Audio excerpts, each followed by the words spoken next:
Again, we're moving into the beginning of the year. People set different kinds of goals, resolutions. Is there any other way they can think about prioritizing those? So would you put any rank ordering to goals or resolutions people might have? That's so good. Wow, that is so rich. I got to process that one a minute. I do think that to the extent we can tap into what are the core values that really animate me, that serves us well. And I'm reflecting a lot.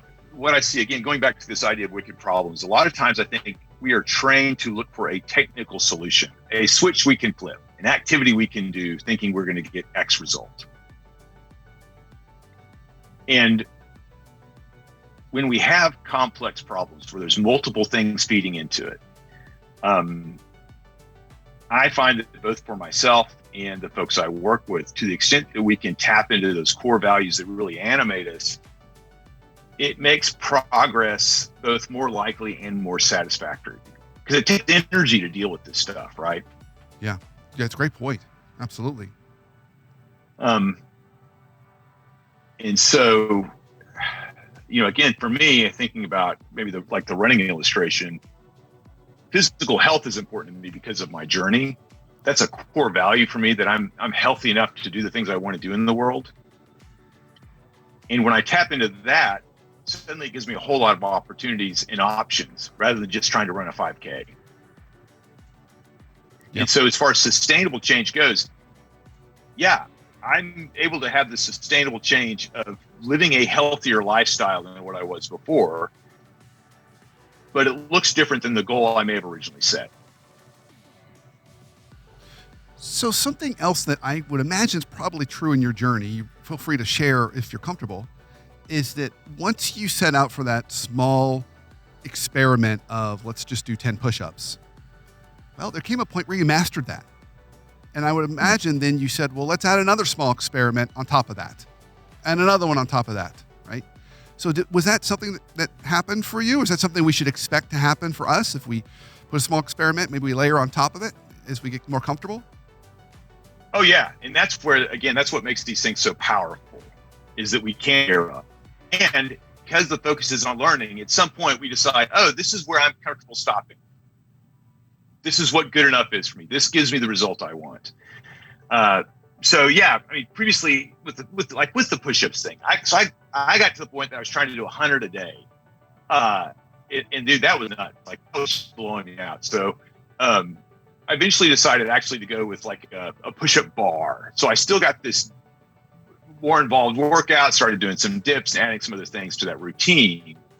So again, this health goal, the strength training goal was met there, just looked different than what I originally thought it was going to look like as I was layering up, as I was adding these different pieces to it. Which goes back to your story earlier around you could run the 5K, but you realized actually you get more value and still get the health benefit by going for a walk with your dog. Yeah. So it's finding those right experiments. Stan, this has been great. So I've been asking lots of questions. What else have I not asked? What are some other things we need to be considering as we're trying to do these positive, sustainable changes? Yeah.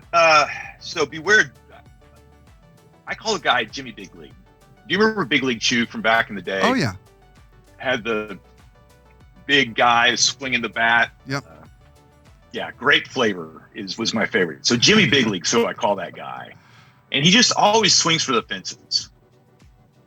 And the problem is, if we get in that mode of always swinging for the fences, right, we can end up injuring ourselves.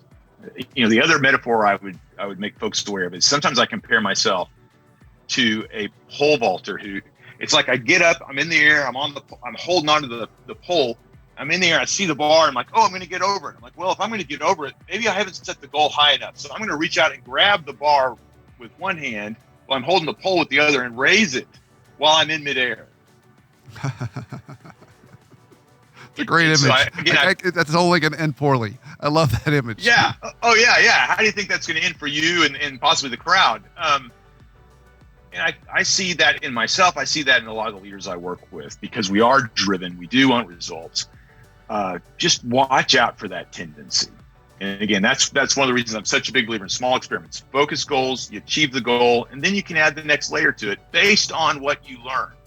Because you may discover the direction I thought I wanted to go is not actually where I need to go.